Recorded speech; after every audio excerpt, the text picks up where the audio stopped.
بەخشین لە زەمانێکدا دەستی پێکرد کە چاوی هەژارەکان پڕفرمێسک بوون. برینی نەخۆشە هەژارەکان لە چاوەڕوانی دەستێکی میهرەباندا بوو، لە چاوەڕوانی دەرمانێکدا بوو ساڕێژی بکات. لەو کاتانەدا کە زۆرینەی خەڵک لە بیری خۆیاندان، بەڵام بەخشین و خێرخوازانی پشتی ئەم دەستە میهرەبانە لە بیری ئەوانی تردا بوون، لە بیری هەژارەکان، بیری نەدارەکان، بیری بێنەواکان، بیری پەککەوتە و بێدەستەکان. بەخشین بەستافێکی دڵسۆزەوە بە سیستم و کوالێتی بەرزی کاری خێرخوازی و دەستی ئەمینەوە بووە کڵاو ڕۆژنەی ماڵە هەژارەکان، بۆ دەوڵەمەند و خواپێدا و خێرخوازانیش دەروازەی چنینەوەی چاکە و ڕێگەی وڵات و ئاین دۆستی و پشودان بە ویژدانی زیندوو.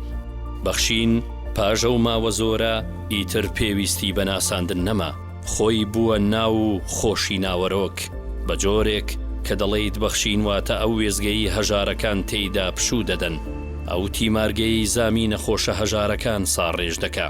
ئەو نسێی دەبێتە شوێنی حەوانەوەی بێنەواکان، ئەو دەستەی فەرمێسکی چاوی منداڵانی نازدار دەسڕێ، دەبێتە کورسێکی دووچەرخەدار بۆ منداڵێکی فەرامۆشکراوی خاوەن پێداویستی تایبەت بۆ هەژار و بێکارێک تا پاروەنانێک بۆ منداڵێکی پەیدا بکە.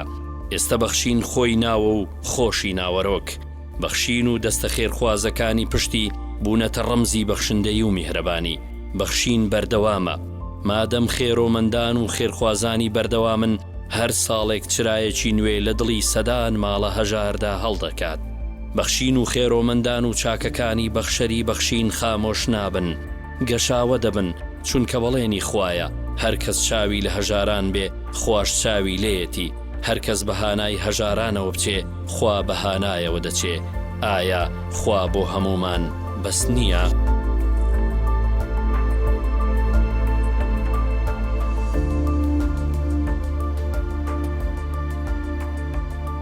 ڕۆژەی نیشتەجێبوون. دەستگای بەخشین بە هاوکاری خێرخوازانی کوردستان و کوردانی تاراوگا لە ماوەی ساڵی 2022دا توانیویەتی 29 خانوو بە تەواوی پێداویستیەکانی ناوماڵەوە دروست بکات بۆ 29 خانەوادەی هەژار و بێباوک لە سەرتاسەری هەرێمی کوردستان، تاکو لە ژیانی ناهەمواری و کرێچێتی و لە بێلانەی ڕزگاریان بکات و ژیانێکی شایستەیان بۆ فەراهەم کات بە بڕی 1,78,174,000 دینار.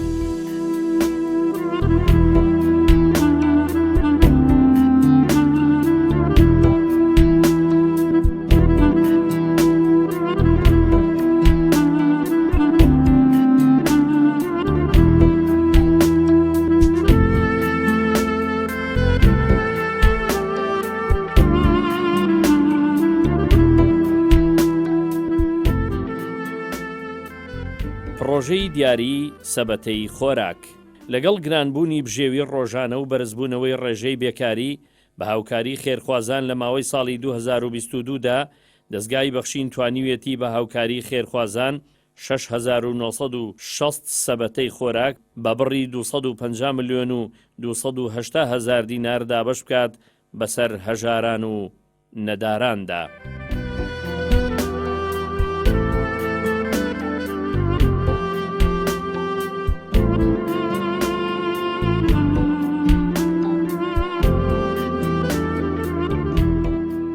ڕۆژەی قوربانی. لە ڕۆژانی جەژنی قوربانی پیرۆز و بۆ زیندووکردنەوەی سونەتی قوربانی و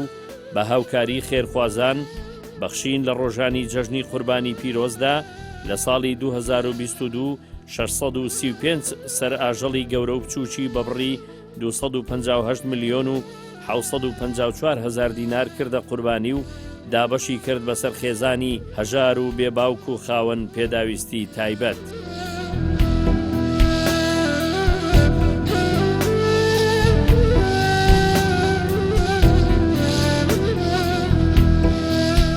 ڕۆژەی دابینکردنی کورسی شەحن و هاوکاری مادی بۆ کەم ئەندامان. ئەو کەسانەی ساڵانێک بەهۆی نەخۆشی و کارەساتی جۆرا و جۆرەوە توانای لەسەر پێوەستانیان لەدەستدا بوو، شەو ڕۆژیان لە نێوان 4 دیوار بەسەر دەبرد. بەخشین و خێرخوازان لە ماوەی ساڵی 2022دا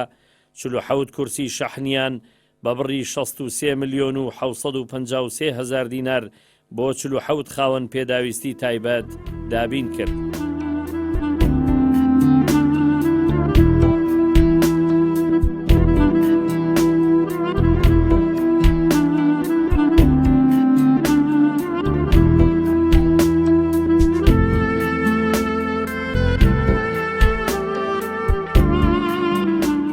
پرۆژەی دابینکردنی بژێوی ژیان یەکێک لە پرۆژەکانی بەخشین لە ساڵی 2022دا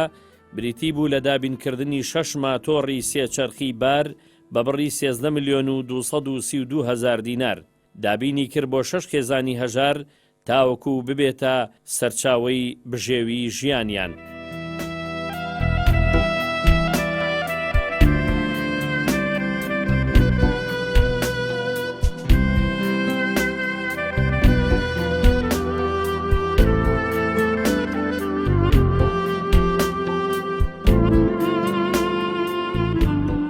پرۆژەی دابینکردنی جلوبەرگ بۆ منداڵی هەژار و نەدار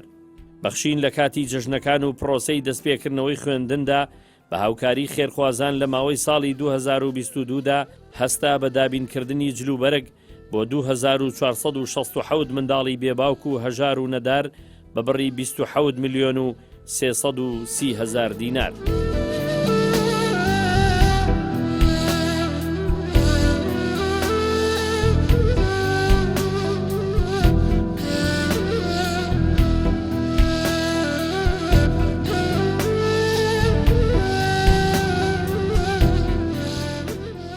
هاوکاری نەخۆش بەخشین هەمیشە لە خەمی ئەو نەخۆشە هەژارانەدا بووە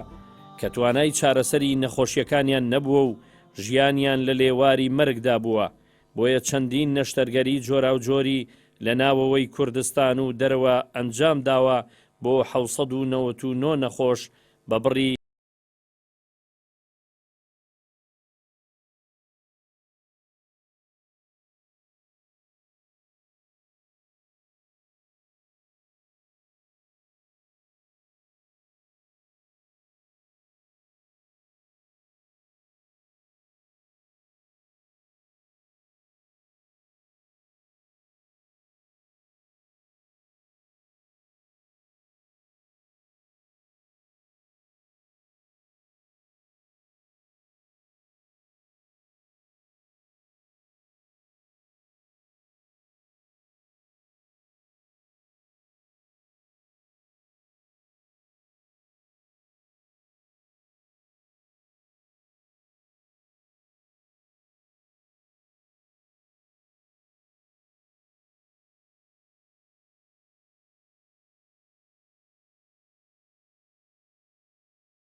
نەخۆشخانەی بەخشین کە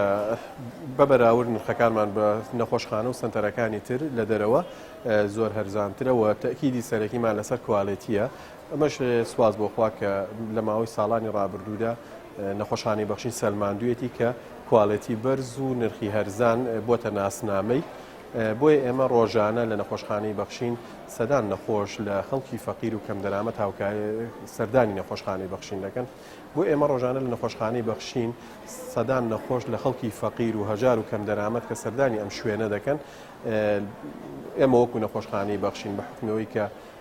سەر بە دەستگای خێرخوازی بەخشینین و دەستگای خێرخوازی بەخشینیش هەمیشە تەرکیزی لەسەرەوە بووە ئەم بڕەداهاتەی کە لە نەخۆشخانە و کۆمەلگاکان بۆ ئەمێنێتەوە هەر لە نەخۆش و ئەمانەدا جارێکی تر لە خزمەتی نەخۆشدا سەرف بکرێتەوە بۆیە ئێمە لێرەش بەڕاستی ئەو دەستکراوەیەمان هەبووە و توانیمانە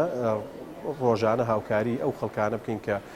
دێنە نەخۆشخانەکەمان و پارەی عیلاج و فەحس و تەنانەت هەندێک جار پارەی نەشتەرگەریەکانیشیان پێ نییە بۆیە ئێمەش لە ماوەی ئەم ساڵی ڕابردوودا لە ماوەی 12 مانگدا تەنها ئەو هاوکاریانەی کە بەشێک لە پزیشکانمان و لەگەڵ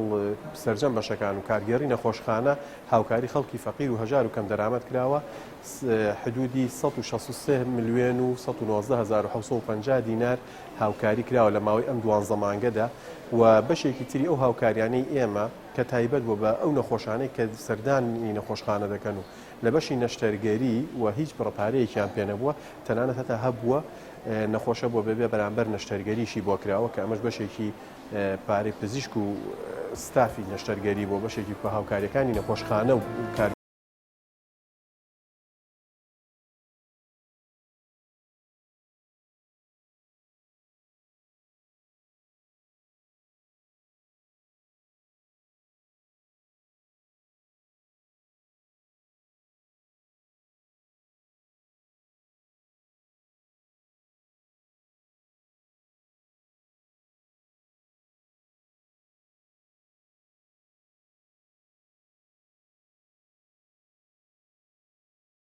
دەستگای خێرخوازی بەخشین تەنها لە ساڵی 2022دا زیاد لە 13 پرۆژەی جۆراوجۆری وەک دروستکردنی خان و هاوکاری نەخۆش و بێباوک و خاوەن پێداویستی تایبەت و خولی هاوینە بۆ منداڵانی بێباوک و چەندین پرۆژەی دیکەی بە بڕی 4 ملیار و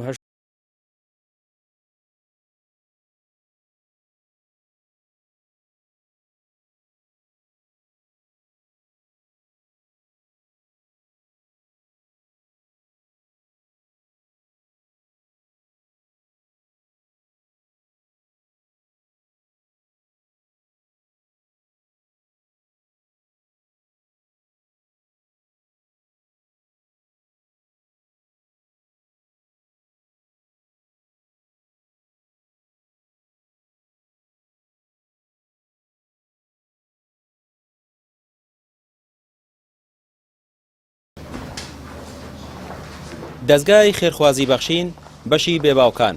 کۆتا موچەی ساڵی 2022 دابەش کرد و ئاماری گشتی موچەی بێباوکانی بڵاو کردەوە.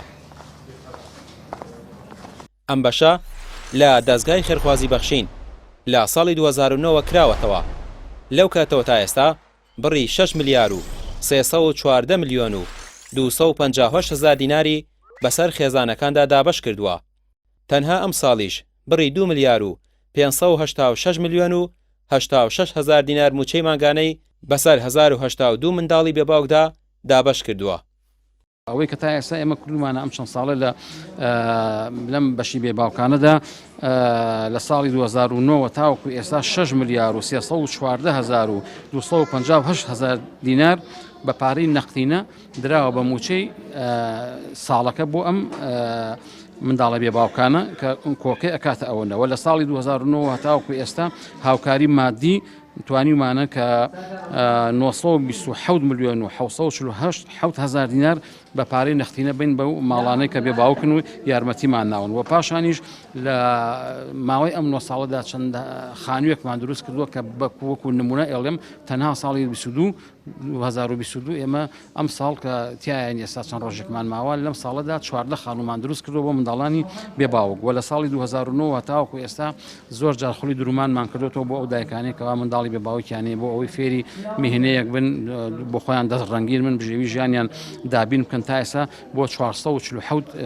خوشک دایکی منداڵ دەورەی درومانمان کردو خولی درومانمان کردوێتەوە بە گوژمەی 50 ملیۆن و 799 هزار دینار و ساڵی لە ساڵی 2009 تا ئێستا هەموو ساڵێک لە مەوسم و لە جەژنەکانە لە کاتی قوتابخانەیە یا لە کاتی جەژنەکانە ئێمە پرۆژەی جلوبەرگمان جێبەجێ کردووە تا ئێستا 5877 منداڵ لا ئێمە سوودمەند بوو بە بڕی 132 ملیۆن و 32 هزار دینار. ئێمە لە دەستگای خێرخوازی بەخشین بەشی بێباوکان بە درێژایی ساڵ لە کاتی خۆیان موچادین بۆ منداڵی بێباوکانە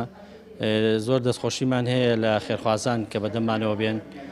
بەڕاستی ئێساش کە ئاخیری مانگی 12 ئێمە موچەمان داوە پێیان هەندێک خێرخواز موچەکەی ڕاگرتووە بە تایبەتی خێرخوازێکمان هەیە لە دەروی وڵاتە 25 مناڵی گرتووە سۆ ئێستا 25 مناڵی ڕاگرتووە هەندێک تریشمان هەیە تاکە تاکا و موچیان ڕاگرتووە داوا لە خێرخوازانەکەین ناوێکی زۆرمان لایە بێن بەهانامانەوەی و هاوکاری ئەو مناڵانی تری پێ بکەین ئێمە هەتا لە کاتی کارنتینەکە شاگە بە نمونەوە بگرین نەمانێڵام موچی مناڵی بێواگدا بکەوێت شار بە شار و گەڕک بە گەڕەوەمان بردنەوە ماڵەکانی خۆیان لقی هەولێری دەستگای خێرخوازی بەخشێنیش بەشی بێواوکان بۆ ساڵی 2022 هاوکاری 1000 منداڵی کردووە بە بەردەوامی کە بەم جۆرە بووە هاوکاری مانگانەی منداڵانی بێباوک بە بڕی موچەی مانگانەی 125 ملیۆن دینار ژمارەی منداڵانی تۆمار بۆ وەرگرتنی موچەی مانگانە لە لقی هەولێر 237 منداڵ بووە ئەوە جگە لە دابەشکردنی خۆراک و جلوبەرێک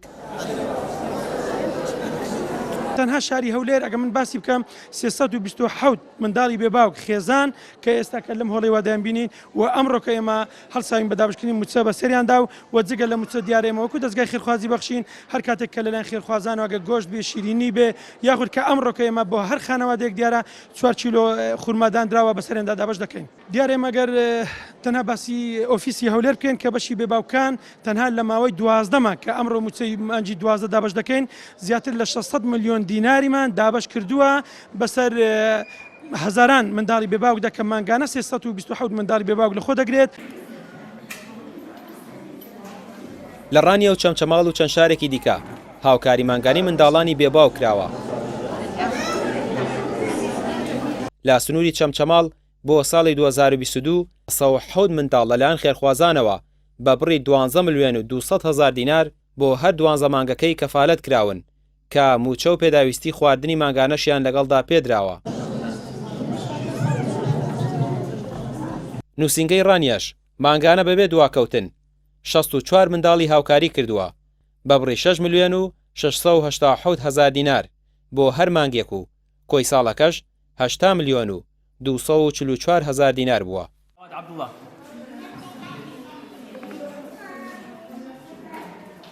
ئەمڕۆ 12 دەستگای خێرخوازی بەخشین لە سنووری چەمچەماڵ نووسینەکانی تەکیە و چەمچەماڵ و شۆڕش هەستا بە دابەشکردنی موچەی بێباوکان لە سنووری چەمچەماڵ و شۆڕش و تەکیە بەسەر 107 مناڵی بێباوک لەم سنوورەیە بە بڕی 12 ملیۆن و 200 هەزار کە مانگانە هاوکاری مناڵی بێباوگەکرێ لەم سنوورە بە هاوکاری خێرخوازان سوپاس و پێزانمانەیە بۆ خێرخوازانی بەڕێز کە هاوکارمانن ئێستاش لە مەوسیمی جستانین داوا لە خێرخوازانی بەڕێزەکەین هاوکارمان بن بۆ دابینکردنی نەوت بۆ منداڵە نازدارانە ئەمڕۆ دابشکردنی موچەی مانگی 12 2022 کە لە نووسینگەی ڕانی دەستگای خێرخوازی بەخشین هەر 12 مانگی ساڵ موچەکەمان لە کاتی خۆیدا دابش کردووە بێ ئەوەی دوا بکەوێت کە 64 منداڵ لە نووسینگەی دەستگای خێرخوازی بەخشینی ڕانیە سودمەندە منداڵانی بێباوک کۆی بڵین مانگانە 6 ملیۆن و 687 هەزار دینارە کە دابش دەکەن کۆی گشتی 12 مانگەکە 8 ملیۆن و 244 هەزار دینارە هەموو هاوکاریانەی کراون لەلایەن خێرخوازانەوە لە ناو و دەرەوەی کوردستان پاڵپشتی بەردەوامی دەستگای خێرخوازی بەخشین بوون و موچەی مانگانە دەنێرن بۆ بێباوکان دەستگاکە دەڵێت هاوکاری خێرخوازان نەبێت ئەوان ناتوانن ئەو ڕێژە زۆرە لە منداڵی بێباوک کەفالەت بکەن لە هەمان کاتدا ڕێژەیەکی زۆر منداڵی بێباوکەیە کە کەفالەت نەکراون و هاوکاریەکان سنووردارە بۆ هەر منداڵێکیش مانگانە بڕی 100 هەزار دینار هاوکاری دەکرێت کاروانی بەخشین کاروانێکە کە ڕێگای گرتووە و بەردەوام لە کار و خزمەتین بەخشین سپاس بۆ خۆی پەروەردگار کە ڕۆژ لە دوای ڕۆژ کارەکانی جێگەی ئومێدی خەڵکیە سپاسی خواکەین کە ئێمە توانیمان و ئەتوانین ڕۆژانە خزمەت بە هەژاران بکەین لە هەمان کاتدا جێگەی متمانەی خواپێداوان و خێرخوازانش بین کە هاوکاریەکانیان بە ئەمانەتەوە ئەگەێنە دەستی ئێمە و ئێمەش هەردەم دەسە ئەمینەکەین کە دەست درێژەکەین بۆ هاوکاران و هاوکاریانەکەین ئەو کەسانی کە پێویستیان بە ئێمە هەیە زۆر جێگەی دڵخۆشیە کە ئێمە دروشمی هیوای هەژارانین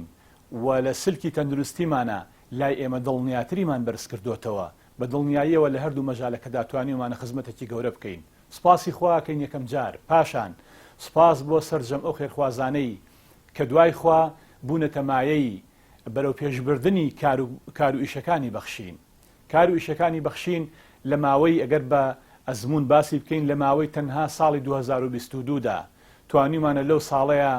خزمەتی ئەو کەسانەی کە ڕویان لێناوین و ئێمە چوین هاوکاریمان کردوون 22,370 کەسمان هاوکاری کردووە بە بڕی 4 ملیار و 82 میلیۆن دینار. هەر کەسە بە شێوەیەکی جۆرا و جۆر مناڵێکی بێباوک بە موچەی مانگانە، کەسێک کە پێویستی بە نەوت بووە ماڵی من بۆ گەرم کردوێتەوە، کەسێکی تر مەوایە بۆ خانومان بۆ دروست کردووە، خاوەن پێداویستێکی تایبەت کورسێکی شەحنمان پێداوە، کەسێ ویستومانە بیخینە سەر کار و هەژار بووە ماتۆڕێکی سێتاییمان بۆ کڕیوە، کەسێکی تر پێویستی بە دەرمان بووە نەخۆشە درێژخایەنەکان دەرمانمان بۆ کڕیوە بە شێوازی جۆرا و جۆر. سوپاسی خواکەین، زۆر دڵخۆشین بەوەی کە کارەکانمان بەم شێوەیە هەر کاتێک خزمەتی کەسێک هەژارێگەکەین دڵنیابن بەڕێزان خوا ئاگادارە لەوەی کە دڵ و دەروونمان چەند مرتاحە پێمان وایە هەنگاوێک زیاتر لە بەهەژ نزیکە بینەوە و لێرەشەوە دوعای خێرەکەم بۆ سەرجەم و خێرخوازانەی کە دەستبارن لەگەڵمانە. خوای گەورە تەوفیقمان بە ئێمە بۆ ساڵی ئایندە 2023 و ساڵانی ئایندەترمان پشت بەخوا بەرنامەی چڕوپڕمانە بێ بۆ خزمەتی هەژاران و هەردەم مەوایە گەبین ئێمە بۆ هەژاران و دەستبارێکی گرنگە بین بۆیان پشت بەخوای پەروەردگار. داواکارم لەخوا بەرەکەت خاتە سەرۆت و سامانی ئەو خێرخوازانی کە هاوکار و دەستبارن لەگەڵمانە و خوای گەورە تەوفیقی ئێمەش با بتوانین بە باشترین و جوانترین شێوە ئەرکەکانی سەرشانمان جێبەجێ بکەین. خوای گەورە پشت و پەنای هەموو لایەکمان بێ. خدایە ئەم بەخشینە بەردەوام بکە بەدەستە هەمیشە هاوکارەکانی نیشتیمان بەدڵە خێرخوازەکانی وڵات و بەو دەستانش کە بەدڵ نزامن